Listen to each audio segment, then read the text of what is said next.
ॐ सहनाववतु सहनौ भुनक्तु सह वीर्यं करवावहै तेजस्विनावधीतमस्तु मा विद्विषावहै। ओम शांति शांति शांति।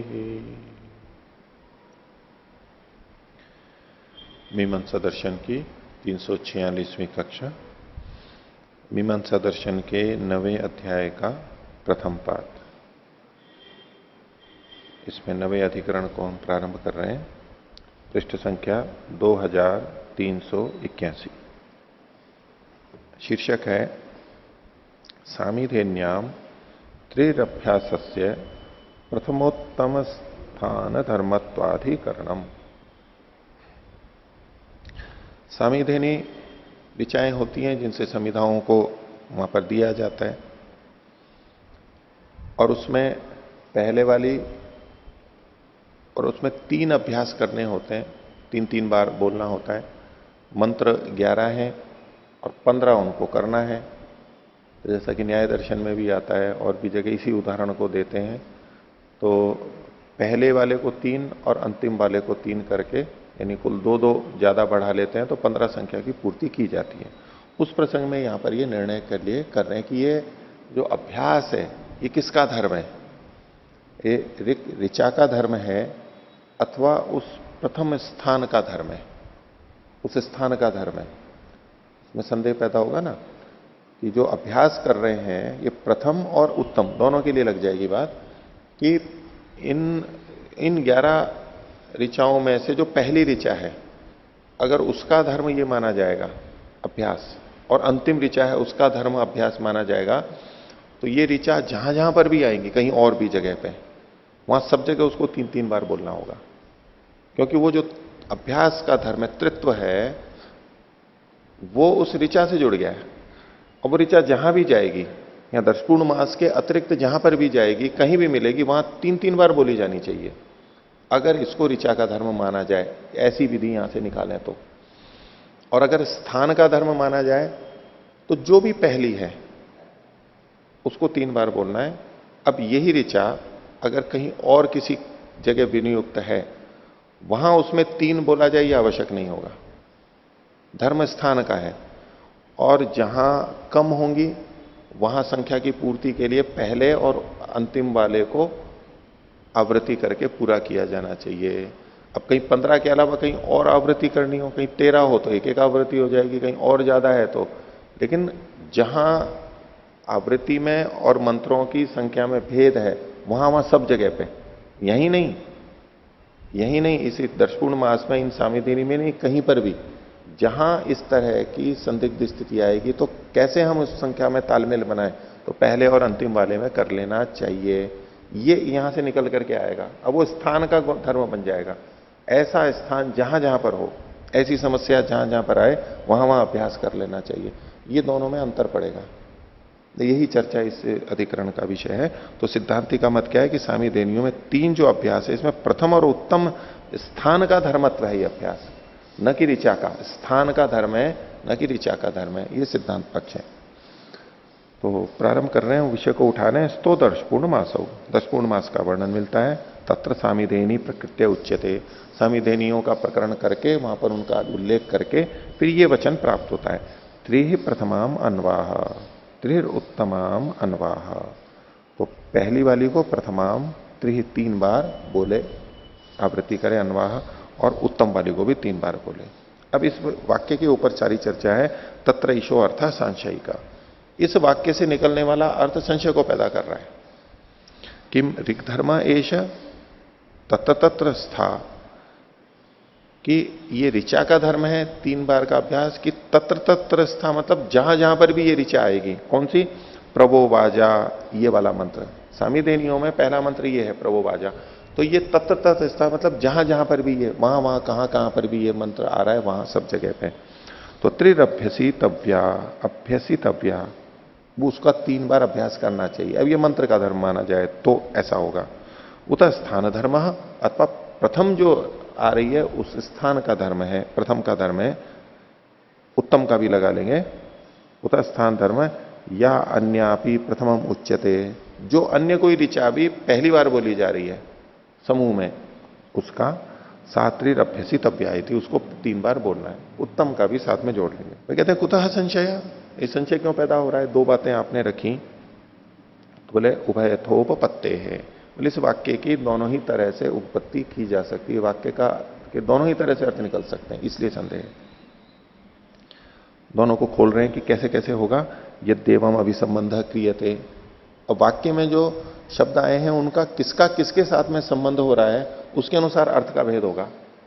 तो बोले यहां पर 2 तरह से संबंध हो सकता है। तो यदि ऐसा संबंध करते हैं, क्या यद्देवम अभिसंबंध क्रियते, पहला वाला बता रहे हैं, या असौ उच्चरितानाम सामिधेनीनाम प्रथमम उच्चारिता, जो यह उच्चरित होती हुई सामिधेनियों में प्रथम उच्चरित है, जो यह या असौ, वो ऋचा पे जा रहा है, अभी कुछ बोली जा रही है, उनमें जो पहली ऋचा है, अब ऋचा यहां पर हमारा अभिधेय बन जाएगा। या असौ उच्चरितानाम सामिधेनीनाम प्रथमम उच्चारिता सात्रिर अभ्यसित अव्यायति, उसको उसका 3 बार अभ्यास करना चाहिए। ततः प्रभोवाजाया ऋचो धर्म, तब प्रभोवाजा इस मंत्र का धर्म अभ्यास, तृत्व अभ्यास माना जाएगा। अथैवम विज्ञायते, लेकिन यदि इसका संबंध वाक्यार्थ बोध हम यूं ले लेते हैं कि प्राथम्य संयुक्तम त्रिर्ब्रूयादिति, जो प्राथम्य से संयुक्त है उसको 3 बार बोले, जो प्राथम्य से युक्त है उसको 3 बार बोले। तो अब ऐसे में अर्थ क्या जाएगा, जो जो भी ऋचा प्राथम्य से युक्त है और जहां जहां ये समस्या है संख्या पूर्ति की, वहां वहां वो 3 बार बोली जाएगी। तो प्राथम्य यहां पर हमारा अभिधेय हो जाएगा और प्राथम्य का धर्म माना जाएगा तृत्व अभ्यास। तो प्राथम्य संयुक्तम त्रिर्भुयादिति ततो वचन से स्थान धर्मता, ये वचन जो है स्थान के धर्म को बता रहा है कि प्राथम्य में जो होगी उसका ये धर्म बनेगा। तो किम तावत प्राप्तम, सिद्धांति पूर्व पक्षी से ही पूछता है कि आपकी दृष्टि में क्या यहां पर प्राप्ति हो रही है। तो पूर्व पक्षी कहता है ऋचो धर्मायति, ये ऋचा का धर्म होना चाहिए। कुतः प्राथम्य से व्यक्त्या संबंधात, बोले त्रि प्रथमाम अनवाह, यहां जो प्रथमाम लिखा हुआ है वाक्य में, ये प्राथम्य को कह रहे हैं। इस प्राथम्य का व्यक्ति के साथ में संबंध है। व्यक्ति का मतलब इकाई के साथ में संबंध है, व्यक्ति जाति के साथ में नहीं है। अगर हम इसको जो जो प्रथम स्थान पे आए ऐसा जब हम करेंगे तो हम जाति परक अर्थ लेते हुए करेंगे। यद्यपि वहां भी व्यक्ति पे ही जाना पड़ेगा कि जो जो ऋचा पहले स्थान पर आ रही है, तो केंद्रित तो वहां पर भी हम अंत में तो ऋचा पे ही होंगे, लेकिन प्राथम्य का प्रथम का सीधा जो संबंध जुड़ेगा वो जाति से, कि जो जो इस धर्म से युक्त होगी वो कई हो सकती हैं, एक नहीं होगी। और जब हम एक को बोलेंगे तो इसलिए सिद्ध इस पूर्व पक्षी का प्राथम्य से व्यक्तिया संबंध, ये जो प्राथम्य है इसका व्यक्ति के साथ में संबंध है। व्यक्ति मतलब एक ऋचा के साथ में संबंध है, एक विशिष्ट ऋचा के साथ में संबंध है, ऐसा पूर्व पक्षी कह रहा है। क्यों इसके साथ में संबंध है उसका कारण वो आगे बताएगा। तो प्राथम्य से व्यक्त्या संबंधात, ऋचा विशेष से संबंध है। क्यों? व्यक्ते है अच्छा, एक तो ये बात कही, दूसरा का व्यक्ते है अभ्यास है ना, और व्यक्ति का ही अभ्यास से संबंध है। यहां प्राथम्य का व्यक्ति से संबंध है और व्यक्ति का अभ्यास से संबंध है, क्योंकि अभ्यास किसका करोगे आप? व्यक्ति ऋचा विशेष का करोगे तो व्यक्ति के साथ में संबंध है। तो बोले व्यक्ति है अभ्यास है ना, ये तो उसने अपनी बात रखी। सिद्धांति पूछता है कथम अवगम्य, तो ये आपने कैसे जाना इस वाक्य से? तो पूर्व पक्षी कहता है स्त्रीलिंग निर्देशात, प्रथमा जो शब्द है इसमें स्त्रीलिंग का निर्देश है। त्रि प्रथमाम अनवाह, प्रथमा में स्त्रीलिंग का निर्देश है। व्यक्ति विशेषो ही स्त्री नाम, भाई स्त्रीलिंग का है कथन है इसमें, प्रथम शब्द में स्त्रीलिंग है, इसका मतलब है इसका जो अभिधेय होना है वो स्त्रीलिंग वाली होनी चाहिए, कोई ना कोई चीज, क्योंकि ये विशेषण है, तो विशेष स्त्रीलिंग वाला होना चाहिए। तो व्यक्ति विशेषो ही स्त्री नाम, और ये जो व्यक्ति विशेष है, व्यक्ति मतलब मंत्र, स्त्री जो है वो व्यक्ति विशेष ही होगी, कोई स्त्री जो लिंग को कहा गया वो कोई व्यक्ति विशेष होगा, व्यक्ति विशेष हो स्त्री नाम। यदि तद विशेषणम प्राथम्यम, ये जो प्रथमता है यदि वो उसका विशेषण बने, किसका? व्यक्ति का, या यूं कहो ऋचा का, क्योंकि व्यक्ति यहां पर ऋचा ही है, दोनों में घटेगा। तो यदि तद विशेषणम यानी व्यक्ति या ऋचा का विशेषण प्राथम्य होवे, प्राथम्यम स्यात्, ततो लिंग विशेष निर्देशो अवकल्पते, तो यहां पर प्रथमाम में स्त्रीलिंग जो वचन निर्देश है, प्रत्यय आया है, वो संगत हो पाएगा, अवकल्पित हो पाएगा, नहीं तो असंगति हो जाएगी। ये स्त्रीलिंग के निर्देश से यहां पर ऋचा का ही ग्रहण होना चाहिए, ये इसका तर्क है। सापी स्त्री अभ्यासेन संपत्स्यते, और वो जो स्त्री है वो अभ्यास से जुड़े, क्योंकि त्रि ही प्रथमाम अन्वाह, तो प्रथमाम में जो है स्त्रीत्व विशिष्ट कोई चीज है वो अभ्यास से युक्त हो रही है। तो इसलिए उन्होंने कहा कि सापी स्त्री, वो जो स्त्री है, स्त्रीवाची जो ऋक है, वो अभ्यास से संपत्स्यते जुड़ जाएगी। अब इसको विपरीत करके बोल रहा है, ये तो इसने अपना हेतु दे दिया। अब कहते हैं अथ प्रथमम अनुब्रुवता त्रिरभ्यसितव्यमिति, अगर आप कहो कि प्रथम को कहते हुए के द्वारा जिसको प्रथम में कहा जा रहा है उसका 3 बार अभ्यास किया जाए, ऐसा अगर लोगे तो अथ प्रथमम अनुब्रुवता त्रिरभ्यसितव्यमिति ततो व्यक्ति विशेषो न विवक्षेत, तो यहां पर व्यक्ति विशेष की विवक्षा नहीं होगी, यानी वक्ता यहां व्यक्ति को नहीं कहना चाह रहा है, ऋचा विशेष को नहीं, व्यक्ति को नहीं कहना चाह रहा है, जो भी प्रथम में आएगा उस समूह को कहना चाह रहा है, विवक्षा बदल जाएगी। तत्र स्त्रीलिंग विशेष निर्देशो नोपपद्यते, और जब आप ये कहोगे तो स्त्रीलिंग का जो कि यहां पर विशेषता है वो यहां पर संगत नहीं होगी। न स्त्रीलिंग विशेष निर्देशो, तत्र स्त्रीलिंग विशेष निर्देशो नोपपद्यते, ये संगत नहीं हो पाएगा। अपीछे और कहा वाक्य भेद प्रसज्येता, दूसरा दोष बता रहे हैं, एक तो स्त्रीलिंग निर्देश हेतु है, दूसरा संगत होना, और ये वाक्य भेद यहां पर होगा। कैसे वाक्य भेद होगा उसको बता रहे हैं। प्रथमम उक्तम त्रिरभ्यसितव्यम, प्रथमम उक्तारिक त्रिरभ्यसितव्या इति, 2 वाक्य बना दिए। एक तो कहा कि प्रथमम उक्तम, जिसको पहली बार कहा गया है उसका 3 बार अभ्यास करना चाहिए। जिसको पहली बार कहा गया है, तो जिसको कहा गया है वो तो कोई भी हो सकता है। प्रथमम नपुंसक लिंग में सामान्य नपुंसकम मान करके वो कोई भी हो सकता है। तो यहां पर हम अध्याय कर सकते हैं यत प्रथमम उक्तम, भाव यही है यहां पर, प्रथमम उक्तम यत प्रथमम उक्तम तत्रिरभ्यसितव्यम, उसको 3 बार करना चाहिए। एक तो ये अर्थ आएगा इससे। दूसरा, अब वो कौन सा हो, वो प्रथम कैसी होनी चाहिए, तो बोले प्रथमम उक्ता ऋक त्रिरभ्यसितव्या, पहली बार कहीं भी जो ऋक है उसका अभ्यास करना चाहिए। हमारे मन में क्या आता है, पूर्व पक्षी ने तो यह कहा कि यहां स्त्रीलिंग है तो ऋचा आनी चाहिए और व्यक्ति का निर्देश है। अगर यूं कहेंगे कि जो जो पहले स्थान पर आ रही है, तो बोले 2 वाक्य बनेंगे, यहां पर 2 बातें कही जाएंगी। एक तो जो पहले स्थान पर आ रहा है वो उसका अभ्यास करना चाहिए, और वो जो पहले स्थान वाला होना है वो कौन सा होना चाहिए, वो स्त्री विशिष्ट होना चाहिए। ये 2 बातें कही गई, यानी प्रथमत्व की भी विधि हो रही है और स्त्रीत्व की भी विधि हो रही है। 2 विधियां हो रही हैं, चूंकि 2 विधि हो रही हैं तो अर्थभेद हो रहा है, इसलिए वाक्य भेद होगा। ऐसे ये दोष दिखा रहा है पूर्व पक्षी। हम सामान्यतः तो क्या देखते हैं, जब हमने कहा कि भाई ये ऋचा का अगर व्यक्ति को करेंगे तो ऋचा का होगा, तो बोले नहीं, अगर आप प्रथमा को लें और जो जो भी पहले पे आ रहे हैं तब भी ऋचा ही आएगी, तब भी ऋचा व्यक्ति ही आएगी, ऐसा कोई कहने लगेगा। ठीक है, तब आप यही ऋचा है, क्योंकि प्रथमाम अनुवाद तो प्रथम भी होनी चाहिए और स्त्री विशिष्ट भी होनी चाहिए। तो हम तो सामान्यतः यूं कर देंगे कि भाई एक ही तो अर्थ है, उसमें कोई आपत्ति नहीं है। वो तब भी आप अगर दूसरा भी लोगे तब भी ऋचा ही आएगी, व्यक्ति पे ही आप पहुंचोगे। तो ये पूर्व पक्षी कह रहे हैं नहीं, आप सीधे व्यक्ति पे नहीं पहुंच पाओगे, आप 2 चीजें, दो का विधान कर रहे हो, प्रथम का भी विधान कर रहे हो और स्त्रीत्व का भी विधान कर रहे हो, इसलिए वाक्य भेद हो जाएगा। तो प्रथमम उक्तम त्रिरभ्यसितव्यम एक बात, दूसरा प्रथमम उक्तारिक त्रिरभ्यसितव्या, इसको चाहे तो दोनों को विपरीत अल्प विराम में अलग अलग लिख सकते हैं। ये 2 अर्थ बोध आएंगे, 2 वाक्य बनेंगे। आगे मत पक्षे पुनः प्राथम्य लक्षिताया ऋचो धर्म उच्यते।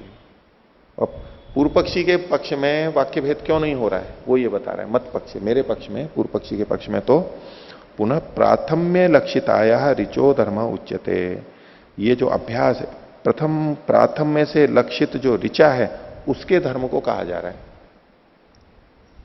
अब ये जो प्रथमा है, प्रथमाम त्रिप्रथमाम अनवाह, पूर्व पक्षी कह रहा है कि मैंने न तो प्रथमत्व की विधि की है और न मैंने स्त्रीत्व की विधि की है, मैंने तो प्रथमाम को विशेषण बना दिया ऋचा का। प्रथमाम ये जो है ये लक्षित कर रहा है किसी को, किसको लक्षित कर रहा है? ऋचा को लक्षित कर रहा है, तो बस ऋचा आ गई। और अभ्यास किसका होना है? प्रथमाम शब्द से लक्षित ऋचा का अभ्यास होना है। तो मत पक्षे पुनर्प्राथम्य लक्षित आया ऋचो धर्म उच्यते तत्र एकार्थ विधान न भवेद वाक्य भेद। अब इसमें एक ही अर्थ का विधान है, एक ही अर्थ का विधान है इस ऋचा का। गुण विशिष्ट विधि जैसा ही मानना है, विशेषित करते हुए एक ही विधि होगी, तो इसलिए वाक्य भेद नहीं होगा। अगली बात, अपने पक्ष में और हेतु रख रहा है पूर्व पक्षी। अपीच श्रुत्या प्राथम्येन स्त्री संबध्यते। ये जो प्राथम्य है, प्राथम्य को तो दोनों को ग्रहण करना ही पड़ेगा। ये प्राथम्य के साथ में स्त्री का ही संबंध होता है। प्राथम्य के साथ में स्त्री का संबंध होगा। क्यों होगा? बोले श्रुति से होगा। क्योंकि प्रथमाम में जो प्रत्यय आया है तो प्रत्यय का अर्थ जुड़ रहा है, तो ये श्रुति ही कहलाएगी। प्रथम के साथ में जो प्रत्यय आ गया, ताप प्रत्यय आ गया, तो ये श्रुति कहलाएगी। दोनों तरह से अंतर करके देख रहा है ये कि प्राथम्य के साथ में स्त्री का संबंध जोड़ेंगे तो ये श्रुति से होगा। और यहां पूर्ण विराम की जगह अल्प विराम ले लीजिए, संबद्धते अल्प विराम वाक्येन अभ्यास। और प्राथम्य के साथ में अगर अभ्यास का संबंध जोड़ोगे तो वो वाक्य से जुड़ेगा। त्रि प्रथमाम अनवाह, अनवाह जो कहा, त्रि अनवाह, ये भिन्न पद हैं, एक ही वाक्य में है लेकिन भिन्न पद है। उन पदों के साथ में जब प्राथम्य का संबंध जोड़ोगे, जब क्योंकि पूर्व पक्ष सिद्धांत ये कहेगा ना कि जिस जिसका प्राथम्य है उसका अभ्यास होना चाहिए। तो अभ्यास को प्राथम्य से जोड़ा है, तो अभ्यास को प्राथम्य से जोड़ेंगे तो ये श्रुति से नहीं जुड़ रहा है, ये वाक्य से जुड़ रहा है। अब यूं तो वाक्य, यूं तो पूरी श्रुति है, लेकिन वाक्य में अन्य शब्दों के साथ जुड़ करके जो अर्थ किया जाता है उसको वाक्य से कहते हैं, वाक्य से हो रहा है। और स्त्रीत्व के साथ में प्रथम का संबंध जो जुड़ रहा है ये तो श्रुति से जुड़ रहा है, एक ही पद, समान पद होने से। तो अपिच श्रुत्या प्राथम्येन स्त्री संबध्यते वाक्येन अभ्यास तस्मात् ऋक् धर्मो, इसलिए ये ऋचा का धर्म है। यत्र तत्र स्था, यानी ये जो ऋचा का धर्म है तो जहां कहीं भी स्थित है, यत्र तत्र स्था। प्रभोवाजा, प्रभोवाजा को विपरीत अल्प विराम में ले लीजिए उस मंत्र। त्रिर अभ्यसी तव्येति, इसमें तव्यता इति, ते जो है इसको काट दीजिए और य के ऊपर एक ही मात्रा लगा लीजिए। प्रभोवाजा त्रिरभ्यसी तव्येति, त्रि अभ्यसी तव्या इति। प्रभोवाजा इस ऋचा का 3 बार अभ्यास करना चाहिए। और श्रुति वाक्य से बलवान होती ही है, बलवती होती ही है। हो गया इतना? आगे देखिए, इस पे सिद्धांति कह रहा है 33वां सूत्र, अभ्यास सामिधेनी नाम प्राथम्यात स्थान धर्म स्यात्। बोले अभ्यास है ये सामिधेनियों का होगा और प्राथम्य के कारण से, प्रथम में आई है उसका प्राथम्य का कथन होने से ये स्थान का धर्म माना जाएगा, न कि ऋचा का। खोल रहे हैं, यो अयम सामिधेनी नाम प्रथमाया त्रिर अभ्यास उच्चते। जो सामिधेनियों में जो पहली वाली है उसका 3 बार अभ्यास कहा गया है।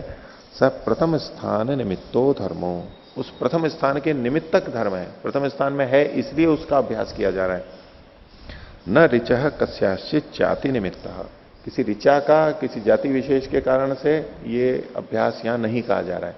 अगर ऋचा का धर्म माना जाएगा तो ऋचा ही कुछ विशिष्ट होनी चाहिए ऐसी जिसके के लिए लागू होगा। बोले ऐसा कोई जाति तो वहां पर है नहीं। न ऋचः कस्याश्चित जाति निमित्त कुतः न ही कृत्स्ने ऋग्वेदे प्रथमा नाम काचित ऋग विद्यते। ये जो प्रथमत्व आया है ये ऋग्वेद में, ये ऋचा तो ऋग्वेद की होगी, तो ऋग्वेद के किसी भी मंत्र को प्रथम नाम से नहीं कहा जाता है। कोई वर्गीकरण नहीं है कि इन ऋचाओं को प्रथम कहा जाएगा, कि वो आप उस प्रथम को ऋचा का विशेषण बनाओ। पूर्व पक्षी ने स्त्रीलिंग को देख करके ऋचा के साथ में उसका संबंध जोड़ा। सिद्धांती क्या कह रहा है कि ये जो प्रथम धर्म आप ले रहे हो वो ऋचा के साथ जुड़ कैसे रहा है, क्योंकि प्रथमा ऋक, प्रथमा ये जो विशेषण है ये ऋक के साथ में जुड़ रहा है, तो ये विशेषण बना कैसे ऋचा का? बोले पूरे ऋग्वेद में कहीं भी इस तरह का कोई वर्गीकरण नहीं है कि ये ऋचा प्रथम कहलाएगी, उसका विशेषण बन कैसे रहा है, और ये ऋचाएं प्रथम नहीं कहलाएंगी, ऐसा कोई वर्गीकरण है ही नहीं वहां पर। अगर ऋचा के धर्म को ही मानोगे तो फिर आपको ऋग्वेद में जाना पड़ेगा केवल। तो कुछ न ही कृष्णे भी ऋग्वेदे प्रथमा नाम काचित विद्यते यात्रिरभ्यस्येत, जिसका कि 3 बार अभ्यास किया जाए। तो ये प्रथमत्व धर्म आया कहां से है?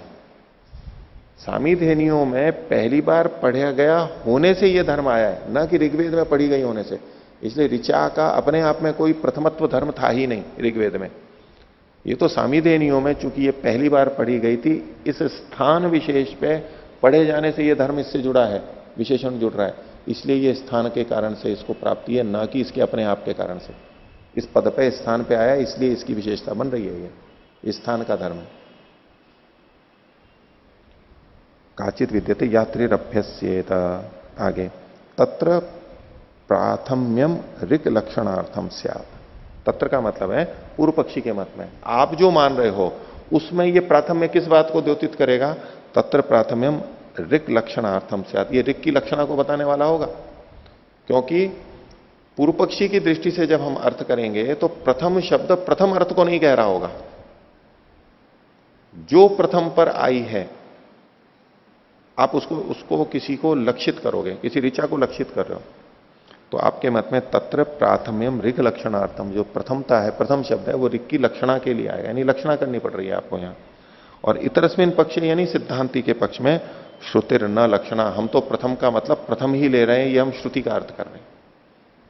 ठीक है, अब उसमें देखो अंतर क्या हुआ कि पूर्व पक्षी ने प्रथमा शब्द के टा को, स्त्री प्रत्यय को लेकर के श्रुति बताई थी, और अभ्यास के साथ में संबंध जो है इसका वो वाक्य से बताया था। इसने क्या कहा कि प्रथम शब्द पे केंद्रित हुआ सिद्धांति, कि प्रथम शब्द का आप जो अर्थ कर रहे हो वो उसमें लक्षणा कर रहे हो, और मैं जो अर्थ कर रहा हूं वो मैं लक्षणा नहीं कर रहा हूं, मैं तो श्रुति से ही प्रथम का प्रथम ही अर्थ ले रहा हूं। तो श्रुति लक्षणा से श्रुति यानी अभिधा वो बलवती होगी। तो इतरस्मिन पक्षे श्रुतिर न लक्षणा और श्रुतिश्च ज्यायसी लक्षणाया। श्रुति का मतलब यहां पर अभिधा के अर्थ में इसको ले लेंगे, श्रुति शब्द भी कह सकते हैं, साक्षात वचन कह रहा है श्रुतिश्च ज्यायसी लक्षणाया तस्माद अस्मत् पक्ष, इसलिए हमारा पक्ष सिद्ध होता है इससे। इसके उत्तर में पूर्व पक्षी अब बोल रहा है, अतः यदुक्तम, मैंने जो ये कहा था, ये तो सिद्धांति के मुंह से निकलवा लेंगे कि आपने जो कहा था, ये 3 बातें हैं यहां पर। स्त्रीलिंग संबंधात अस्मत् पक्षे एवं श्रुति ही, स्त्रीलिंग का संबंध होने से, प्रत्यय का संबंध होने से हमारे पक्ष में श्रुति, यानी पूर्व पक्षी के मत में श्रुति है। एक तो ये उसने तर्क ये दिया था, पहला एक संख्या लगा लीजिए। दूसरा उसका तर्क था वाक्यम च न भिद्यते, मेरे पक्ष में पूर्व पक्षी के मत में वाक्य भेद भी नहीं होता है, सिद्धांति के पक्ष में वाक्य भेद हो रहा है, ये दूसरी। और तीसरी क्या बात कही थी?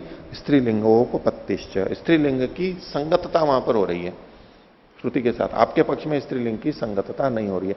ये 3 चीजें उसके पक्ष में हेतु थे। तो उसका उत्तर अब सिद्धांति दे रहा है, अत्रोच्यते गुणवचनानाम ही शब्दानाम आश्रय तो लिंग वचनानी भवंती। जो ये महाभाष्य का वचन मतलब व्याकरण में सिद्ध मत है, ये स्वीकार्य है, ये भी उसी को स्वीकार कर रहा है, प्रस्तुत कर रहा है कि जो गुणवाची शब्द होते हैं, गुणवचना नाम ही शब्दानाम, जो शब्द गुणवाची होते हैं, विशेषता को बताते हैं, विशेषण के रूप में होते हैं, उनका आश्रय तो लिंग वचनानी भवंती, उनका जो आश्रय होता है यानी जो विशेष्य होता है उसके अनुसार लिंग और वचन होते हैं। दोनों के अलग अलग उदाहरण भी मिल जाएंगे, इकट्ठे भी उदाहरण मिलते हैं, ये कुछ आगे बता भी रहे हैं। तो ये एक सामान्य नियम है। अब इसको अगर एक दृष्टि से हम देखें कि ये वचन पूर्व पक्षी के पक्ष में जाएगा या सिद्धांति के पक्ष में जाएगा। प्रथमा त्रिहि प्रथमाम अन्वाह, प्रथमाम शब्द गुण वचन हो गया, और इसका आश्रय है ऋक, ऋचा। तो गुणवाची में लिंग और वचन आश्रय के अनुसार हुए, ऐसे देखेंगे तो पूर्व पक्षी के पक्ष में जा रहा है यही वचन। और पूर्व पक्षी भी तो इसी आधार पर बोल रहा था, उसने जो कहा कि लिंग के आधार पर मैं निर्णय कर रहा हूं, उसके पीछे आधार तो यही था। गुण वचनानाम ही शब्दानाम आश्रय तो लिंग वचनानी भवंती। ऐसे देखेंगे तो पूर्व पक्षी के मत में जाता हुआ दिखेगा, लेकिन ये बोल सिद्धांति रहा है, इसलिए ये सिद्धांति के पक्ष में जाना चाहिए। इसकी व्याख्या हम कैसे करेंगे, जिससे कि ये सिद्धांति के पक्ष को पुष्ट करने वाला हो और पूर्व पक्षी के पक्ष को पुष्ट नहीं करता हो, सिद्धांति के पक्ष को पुष्ट करता हो। देखिए, अत्र उच्यते गुण वचनानाम ही शब्दानाम आश्रय तो लिंग वचनानि भवंती इति अविशेष्यमाणायाम अपि व्यक्तौ यद अवश्य प्राप्तम लिंगम तत् आश्रय भूतम गुणस्य भवति। इसमें सिद्धांति क्या कह रहा है, इति अविशेष्यमाणायाम अपि व्यक्तो, व्यक्ति के अविशेष्य होने पर भी, प्रथमाम ये विशेषण है और विशेष्य है ऋचा, वैसे सामान्य रूप से देखा जाए तो कह रहे हैं कि अगर ऋच व्यक्ति अविशेषित हो रहा हो तो भी अविशेष्यमाणायाम अपि व्यक्तौ यद अवश्यम प्राप्तम लिंगम, जो लिंग अवश्य ही प्राप्त हो रहा है, प्राप्त हो रहा है मतलब यानी विशेष्य के न होते हुए भी लिंग प्राप्त हो रहा है, ये कहना चाह रहे हैं। पूर्व पक्षी विशेष्य को देख करके लिंग को यहां पर ला रहा है, सिद्धांति क्या कह रहा है, या अविशेषित होते हुए, अविशेष्यमाणायाम अपि व्यक्तौ, व्यक्ति विशेषित नहीं हो रही है तो भी। पूर्व पक्षी लिंग को कैसे ला रहा था, व्यक्ति को विशेषित करके ला रहा था। सिद्धांति कह रहा है कि व्यक्ति को अविशेषित करते हुए भी अविशेष्यमाणायाम अपि व्यक्तौ यद अवश्यम प्राप्तम लिंगम, जो अवश्य ही लिंग प्राप्त हो रहा है, लिंग तो वहां आएगा ही, तद आश्रय भूतम गुणस्य भवति। तो यहां पर इसमें ऐसे अनुवाद करेंगे, तत् का मतलब है तत्लिंगम, वो जो लिंग है, गुणस्य आश्रय भूतम भवति, वो गुण का ही आश्रयभूत होता है। जहां पर विशेष्य न कहा गया हो वहां पर भी लिंग गुण का आश्रय होता है। तद आश्रयभूतम गुणस्य भवति, वो गुण का आश्रयभूत हो जाता है। इसमें नीचे देखिए थोड़ा अर्थ की दृष्टि से, दूसरे अनुच्छेद की चौथी पंक्ति के बीच में से देखिए, व्यक्ति के अविशेष्य भाग होने पर भी, ये भाग की जगह मान कर लीजिए, अविशेष्य मान होने पर भी, व्यक्ति के अविशेष्यमाण होने पर भी जो अवश्य प्राप्त लिंग है,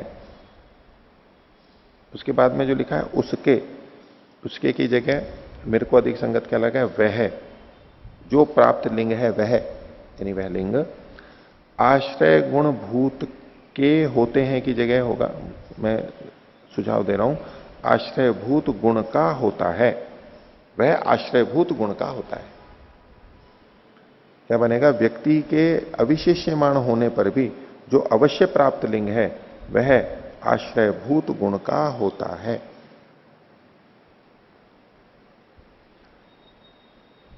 तो जब प्रथमाम में हम लिंग लेकर के आए, त्रिह प्रथमाम अनवाह, वहां पर ऋचा ये कोई शब्द पढ़ा ही नहीं गया है। साक्षात पढ़ा गया होता तो सीधा उससे व्यक्ति से जुड़ जाता, लेकिन साक्षात शब्द वहां पढ़ा नहीं गया है, तो पीछे से आ रहा है इसका मतलब। त्रिही प्रथमाम अनवाह में जो ऋचा का अर्थ ले रहे हैं वो उस वाक्य में तो साक्षात है ही नहीं। अगर वाक्य में साक्षात होता तो हम कहते पहली बार पढ़ा जा रहा है, तो विशेष्य नहीं है फिर भी है तो वो पहले से आ रहा है, पीछे से आ सकता है, मानेंगे उसको। तो और प्रथमाम में जो लिंग आया है वो प्रथम इस गुण को भी विशेषित कर सकता है। प्रथमाम में जो स्त्री प्रत्यय आया है वो प्रथम को विशेषित कर रहा है। अब ठीक है, वो प्रथम भी किसी और में जाएगा, ये तो ठीक है, लेकिन अभी किसी व्यक्ति को विशेषित नहीं किया है। पूर्व पक्षी ने क्या किया, प्रथमाम में जो स्त्री है वो व्यक्ति को विशेषित कर रहा है, प्रभोवाजा इस ऋचा विशेष को विशेषित करवा रहा था पूर्व पक्षी। सिद्धांत क्या कह रहा है कि ये प्रत्यय उस ऋचा को विशेषित नहीं कर रहा है। गुणवचना नाम ही, ये तो वाक्य तो ठीक है, शब्दानाम आश्रय तो गुण वचनानी भवंती, लेकिन इस स्त्री प्रत्यय का आश्रय क्या है। पूर्व पक्षी उसका आश्रय ऋचा को मान रहा था, इसलिए संबंध जोड़ रहा था कि ये व्यक्ति में जाएगा। सिद्धांत ये कह रहा है कि अविशेष्यमाण होते हुए भी कुछ कहा नहीं गया तो भी ये गुण वचन का आश्रय के आश्रय से ही आ जाएगा। तो प्रथम की विशेषता को बता रहा है अभी, ये ऋचा की नहीं बता रहा है। प्रथमाम शब्द का स्त्री प्रत्यय प्रथम शब्द को बता रहा है बस। वो प्रथम किसको कह रहा है ये अभी वहां नहीं कहा गया, वो फिर हमारे को दूसरे से पता लगेगा। लेकिन इतना तो निश्चय होगा कि ये जो स्त्री प्रत्यय है ये प्रथम को कह रहा है। प्रथम से जो भी द्योतित होगा वो आएगा, लेकिन कह प्रथम को रहा है, ये ऋचा को नहीं कह रहा है। पूर्व पक्षी उसको ऋचा से जोड़ रहा था और उसको श्रुति मान रहा था। ये सोच में भेद है। तो सिद्धांति ठीक ही कह रहा है व्याकरण की दृष्टि से। तो अब ये वचन गुण वचनानाम ही शब्दानाम आश्रय तो लिंग वचनानी भवंती, हम दोनों दृष्टियों से देख सकते हैं ना। पूर्व पक्षी की दृष्टि से देखेंगे तो ये जो टाप प्रत्यय है वो ऋचा को कहने के लिए आया है, यहां भी ये वचन घट रहा है। और सिद्धांति ने जिस तरह से कहा कि ये जो प्रत्यय है आश्रय ऋचा न होते हुए भी ये प्रथम शब्द को विशेषित करेगा, प्रथम के स्त्रीत्व को कहने के लिए आया है ये, न कि ऋचा के, प्रथम के स्त्रीत्व को कहने के लिए आया है। अब ये भी ठीक है, गुण वचनानाम ही शब्दानाम आश्रय तो गुण वचनानी भवंती, ठीक है। अब प्रथम से किसको लिया जा रहा है, प्रथम का अविधा का अर्थ क्या है वो सिद्धांति ले रहा है। और पूर्व पक्षी प्रथम से अगर ऋचा पे जाता है तो वो लक्षणा पे जाएगा। ये प्रथम मतलब प्रथम का श्रुति ये कह रही है प्रथम स्थान पे जो है। देखिए तो इति अविशिष्यमाणायाम अपि व्यक्तौ यद अवश्यम प्राप्तो लिंगम तद आश्रयभूतम लिंगस्य भवति। आगे अविधित्सितेपि तस्मिन् लिंग विशेष निर्देशो अनुवाद भूतो भवत्येव। उसके अविधित्सित होने पर भी ये जो प्रथम है, अब इस वाक्य में प्रथमत्व को की विधि की जा रही है या उसके अभ्यास की विधि की जा रही है। स्त्री प्रत्यय प्रथम से जुड़ा हुआ है और वो प्रथम शब्द अभी यहां विधित्सित नहीं है, विधि नहीं की जा रही है। प्रथम तो जो सामिधेनी मंत्र थे 11 उसमें जो प्रथम था वो तो पता लग ही चुका है पहले। अब जो ये प्रथम शब्द है ये अनुवाद है, उस प्रथम के 3 अभ्यास को, 3 अभ्यास की यहां पर विधि की जा रही है, प्रथम की विधि नहीं की जा रही है। तो सिद्धांत ये कह रहा है कि ये जो लिंग है, ये जो यानी स्त्री प्रत्यय लिंग है, स्त्री प्रत्यय है, ये अविधित्सित प्रथम का भी विशेषण बन के उसको कह सकता है, उसके आश्रय से आ सकता है। जरूरी नहीं कि जिसकी विधि की जा रही हो उसी से जुड़ेगा ये। तो अविधित्सितेपि तस्मिन् लिंग विशेष निर्देशो, ये जो लिंग विशेष निर्देश है यानी टाप, वो अनुवाद भूतो भवत्येव, वो अनुवाद भूत है। स्त्रीत्व भी यहां पर अनुवाद भूत है, उसकी विधि नहीं की जा रही है। उदाहरण दे रहे हैं, यथा शुक्ल पुमान, शुक्ला स्त्री, शुक्लम नपुंसकम। अब यहां पर जो शुक्ल पुमान है, तो पुमान तो पहले से प्राप्त था, अब इसमें कहा किसको जा रहा है, शुक्ल पुमान सफेद पुरुष सफेद स्त्री, शुक्लम नपुंसकम सफेद नपुंसक। अब ये तो लिंग का हो गया। वचन का शुक्ल एक, शुक्लौ शुक्ला बहवा, ये वचन के लिए दे दिया। अब इसको कहते हुए एक वचन दे रहे हैं, शुक्लाम शाटीम आनया, सफेद साड़ी को लेकर के आओ, शुक्लाम शाटीम आनया। अब इसमें किस चीज की विधि है उसको बता रहे हैं। यद्यपि शाट्यादि आनयनम न विधीयते, यहां पर साड़ी आदि के लाने की विधि नहीं की जा रही है। उस पक्ष में लेना कि साड़ी लानी है ये पहले से पता है, और अब कहा जा रहा है शुक्लाम शाटिकाम आनया। अब इस वाक्य में शुक्लत्व की विधि की जा रही है, विधित स्थिति है, बाकी अनुवाद है। तो कह रहे हैं यद्यपि शाट्यादि, शाटिका हो या कुछ भी हो, शाट्यादि आनयनम न विधीयते, उसकी विधि नहीं की जा रही है। और शाट्यादि का आनयन मतलब किसी व्यक्ति विशेष का आनयन नहीं कहा जा रहा है यहां पर। यहां पर जो पूर्व पक्षी व्यक्ति विशेष को ले रहा था उस दृष्टि से भी है कि यद्यपि शाट्यादि आनयनम न विधीयते शुक्ल संबंध मात्र विधित्सा भवती। तो ऐसे में शुक्ल का संबंध मात्र जोड़ने की विवक्षा है यहां पर। सफेद इस संबंध को साड़ी के साथ जोड़ने की विवक्षा है। वक्ता इसलिए बोल रहा है इस वाक्य को कि सफेद पना साड़ी से जुड़ जाए। तो शुक्ल संबंध मात्र विधित्सा भवती न तत्र लिंगे न विशेषणम क्रियते। लिंग से यहां पर विशेषण नहीं किया जा रहा है। पूर्व पक्षी ने जो प्रथमाम त्रीम अनवाह में स्त्री प्रत्यय को ऋचा के विशेषण के रूप में लेकर के विशेषण विशेष्य भाव बना करके ऋचा का धर्म उसको वहां पर अभ्यास को माना था। तो सिद्धांति ये कह रहा है कि यहां पर लिंग से न तत्र लिंगे न विशेषणम क्रियते, यहां पर लिंग के द्वारा कोई विशेषण नहीं किया जा रहा है, केवल शुक्लत्व के द्वारा विशेषण किया जा रहा है, लिंग से विशेषित नहीं किया जा रहा है। क्योंकि लिंग तो शाटिका का पहले से पता है तो वो तो उसके अनुसार आ गया है, लेकिन विशेषित नहीं किया जा रहा है। साड़ी के लिंग को विशेषित नहीं किया जा रहा है यहां पर, वो ज्ञात है, यानी वो विधित नहीं हो तो अनुवाद है। तथापि अनुवाद भूता स्त्रीलिंग निर्देशो भवत्येव, फिर भी अनुवाद के रूप में स्त्रीलिंग का निर्देश तो होता ही है। शुक्लाम आनयति, यहां पर शुक्लम आनय लिखा हुआ है, लय पे आ की मात्रा ले लीजिए। शुक्लाम आनयति प्रसंग के अनुसार, शुक्लम आनय में भी घटेगा लेकिन यहां शुक्लाम आनयति। अब शुक्लाम आनय में केवल शुक्लत्व का शाटिका से या वस्तु से संबंध विधित है, शुक्लाम में जो स्त्री है वो विधित नहीं है यहां पर।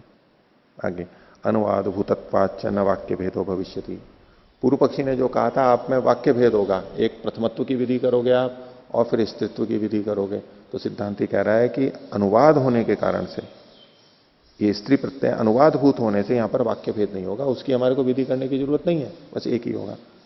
एवं च सति यद्यपि प्राथम्य से स्त्रीलिंग संबंध श्रौत, तो ऐसा होने पर यद्यपि प्राथम्य का स्त्रीलिंग के साथ में संबंध श्रौत है, जैसा कि पूर्व पक्षी ने कहा था, लेकिन उससे वो अपनी बात की सिद्धि कर रहा था। तो सिद्धांति कह रहा है यद्यपि प्रथम शब्द का स्त्रीलिंग के साथ में श्रौत संबंध है, क्योंकि प्रकृति प्रत्यय दोनों जुड़े हुए हैं, एक ही पद है। तथापि प्राथम्यस्य एव अभ्यासेन संबंधो न लिंगस्य, अभ्यास का संबंध प्राथम्य के साथ में, लिंग के साथ में संबंध नहीं है। तो प्रथमाम अनवाह जो अभ्यास है, अभ्यास किससे जुड़ रहा है? केवल प्राथम्य से जुड़ रहा है, लिंग से नहीं जुड़ रहा है। यदि लिंगस्य एतेन संबंधो अभिधीयते, अब पहले तो इसने कह दिया नहीं जुड़ रहा है, यदि जोड़ते हो तो, यानी पूर्व पक्षी के अगर ऐसा जोड़ना चाहे तो दोष बता रहा है। यदि लिंगस्य एतेन, एतेन मतलब एतेन अभ्यासेन संबंधो अभिधीयते, आप कहोगे नहीं लिंग का भी अभ्यास के साथ में संबंध है, कि ये जो अभ्यास किया जाएगा वो स्त्रीलिंग विशिष्ट का किया जाएगा, ऐसा अगर आप जोड़ते हो तो यदि लिंगस्य एतेन अभ्यासेन संबंधो अभिधीयते प्राथम्य से अनुवादता कल्पेता, तो फिर आपको ये प्राथम्य की को अनुवाद मानना पड़ेगा, क्योंकि दो विधि हो नहीं सकती है।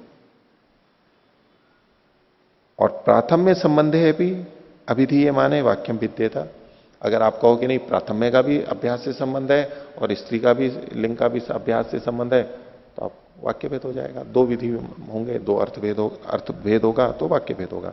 तो प्राथम्य संबंधे अपि अभिधीय माने वाक्यम विद्येता अपीचा, और आगे कह रहे हैं नैवात्र विवदितव्यम, बोले इसमें तो विवाद करने की बात ही नहीं है, क्यों इसको लेकर के पड़े हुए हो, तो एकदम स्पष्ट है। न नैवात्र विवदितव्यम, यानी विवाद का अवकाश नहीं है यहां पर, मात्र अवकाश है विवाद से, स्पष्ट ही है। क्यों? प्रातिपदिक विशेषणम ही स्त्री शब्द, जो स्त्री शब्द है यानी स्त्री प्रत्यय है, वो किसका विशेषण होता है? प्रातिपदिक का विशेषण होता है ना। पाणिनि ने जो ये प्रत्यय किए स्त्रिया का, तो ज्ञाप प्रातिपदिकात, प्रातिपदिक का वहां पर लिया हुआ है, तो स्त्री प्रत्यय तो प्रातिपदिक से आएगा, तो स्त्री प्रत्यय किसका विशेषण होगा? प्रातिपदिक का विशेषण होगा। तो क्या है? प्रातिपदिक विशेषणम ही स्त्री शब्द, ये जो कहा तो उस कह रहे हैं स्त्रियाम यत प्रातिपदिकम वर्तते तत्र ततष्टावादय, यही अर्थ किया जाता है वहां पर कि जो प्रातिपदिक स्त्रीलिंग में विद्यमान जो प्रातिपदिक है उससे टावादी स्त्री प्रत्यय किए जाते हैं। इसी आधार पर आगे कह रहा है न विशेषण से पदांतरेण संबंधो भवती, बोले जो विशेषण है उसका, विशेषण कौन है यहां पर? टाप प्रत्यय यहां पर विशेषण के रूप में है। एक प्रातिपदिक से टाप किया, स्त्री प्रत्यय की विवक्षा में प्रातिपदिक से, प्रथम प्रातिपदिक से टाप प्रत्यय किया, तो यहां पर प्रत्यय विशेषण है और प्रातिपदिक विशेष्य है, व्याकरण में भी यही माना जाएगा। तो न विशेषणस्य, ये जो विशेषण है यानी लिंग का, स्त्री लिंग का प्रत्यय का पदांतरेण संबंध, दूसरे पद के साथ में माने दूसरे प्रातिपदिक के साथ में संबंध नहीं जुड़ेगा। दूसरा प्रातिपदिक कौन? ऋक। पूर्व पक्षी तो ऋचा के साथ में जोड़ रहा था ना, बोले उसके साथ संबंध नहीं जुड़ेगा इसका। पदांतरेण संबंधो भवति। कैसे? उदाहरण दिया, यथा राजपुरुषो गच्छति इति। राजपुरुष में जो राज शब्द है उसका पुरुष के साथ ही संबंध जुड़ेगा, किसी और के साथ में नहीं जुड़ेगा। समस्त पद हो गया ना, एक पद हो गया, तो राज यहां पर विशेषण है, पुरुष यहां पर विशेष्य है, तो राज का पुरुष के साथ ही संबंध होगा, आप दूसरे पद के साथ में संबंध नहीं जोड़ सकते। ऐसे ही प्रथम के साथ ही स्त्री प्रत्यय का संबंध जुड़ेगा, ऋक के साथ में नहीं।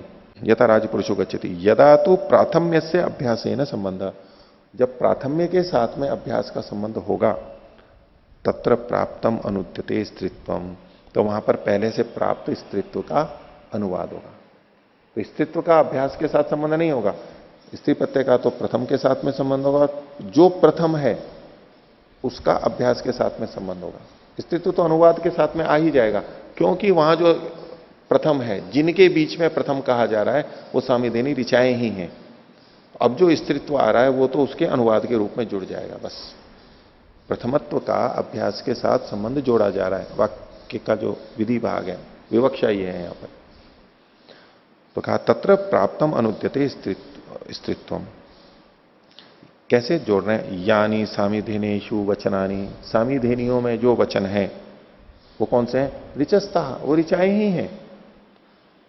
स्त्रीलिंगश्च ऋक् शब्द, और ऋक् शब्द स्त्रीलिंग है। तत्र यत प्रथमम वचनम तस्य आश्रय ऋक्, तो वहां जो प्रथम वचन है, उन सामीधेनियों में जो प्रथम वचन है वह ऋक् का आश्रय है। तस्य आश्रय ऋक्। गुणवचनानाम च शब्दानाम आश्रय तो लिंग वचनानि भवन्ति।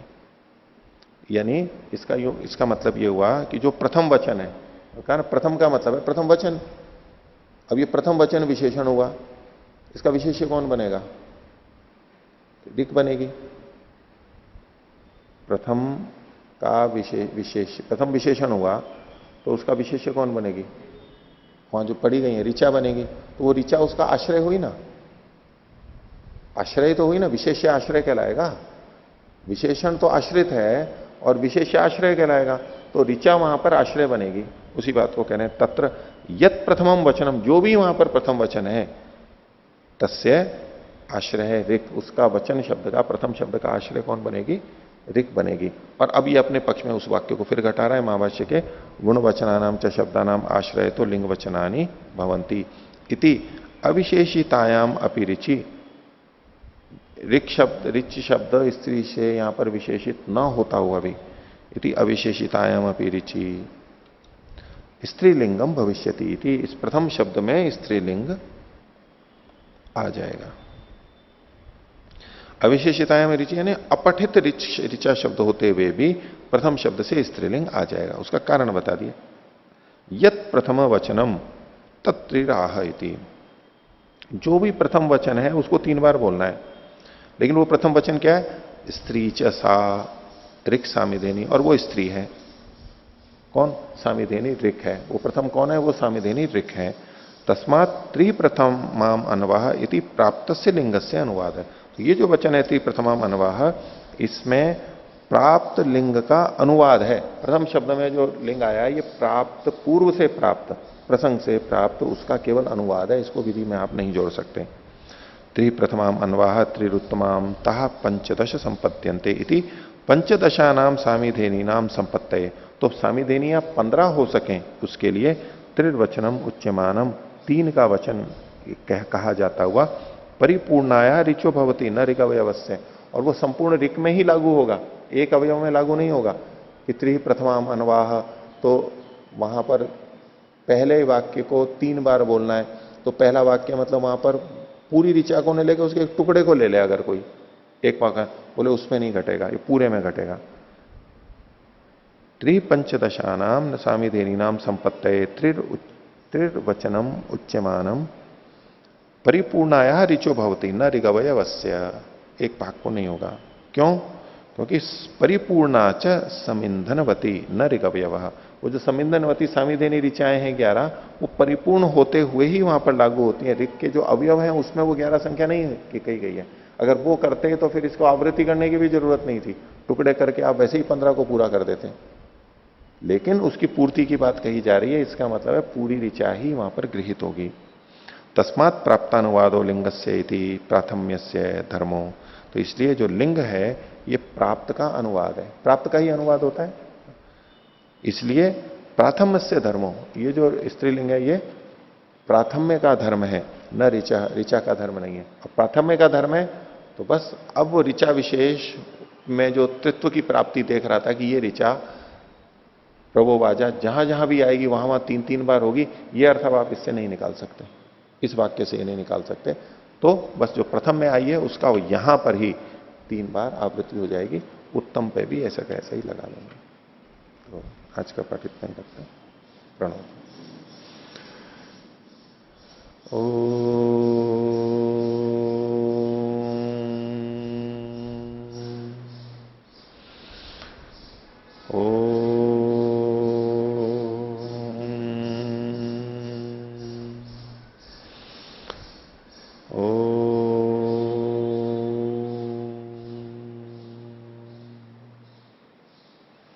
सभी को सादर अभिवादन। ओम शांति।